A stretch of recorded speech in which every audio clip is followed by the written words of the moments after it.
dhawaada quraac kala kacsan طبعا xaliimooyinka la hadlooya aniga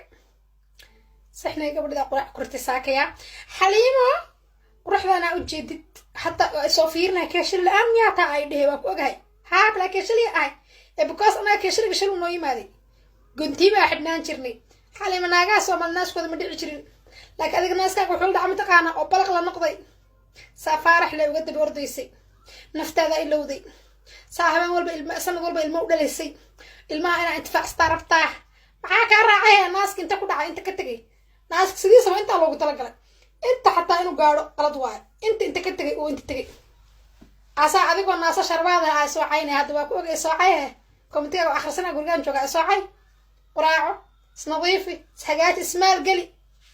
naftaada waxaad ku maalgelisaa inaad happy ku noolaato stress la'aan iyo free balab ku dhawaada quraac kala kacsan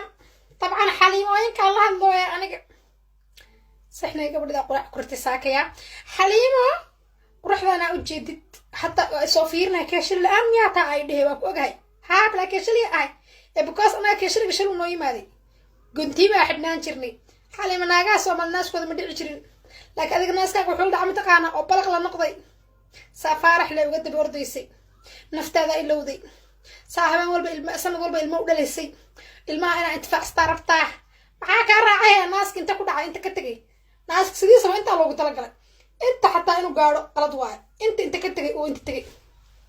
asa adigoo naasa sharbaada ay soo caynay hadda waa ku ogay soo cay koomitiga akhrisana gurigan jooga soo cay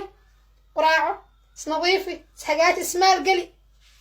naftaada waxaad ku maalgelisaa inaad happy ku noolaato stress la'aan iyo free balab ku dhawaada quraac kala kacsan طبعا xaliimooyinka la hadlooya aniga saxnay gabadha quraac kurti saakaya xaliimo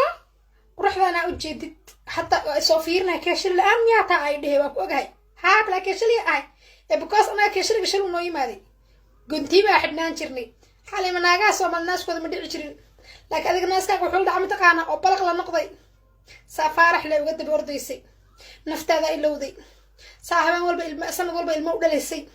ilmaha ina intifaac starabtaa maxaa ka raacay naaska inta ku dhacay inta ka tagay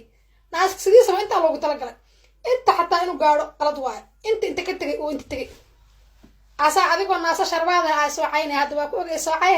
koomitiga akhrisana gurigan jooga soo cay quraaco isnadiifi hagaaj ismaal gali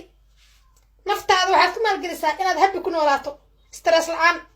iyo free balab ku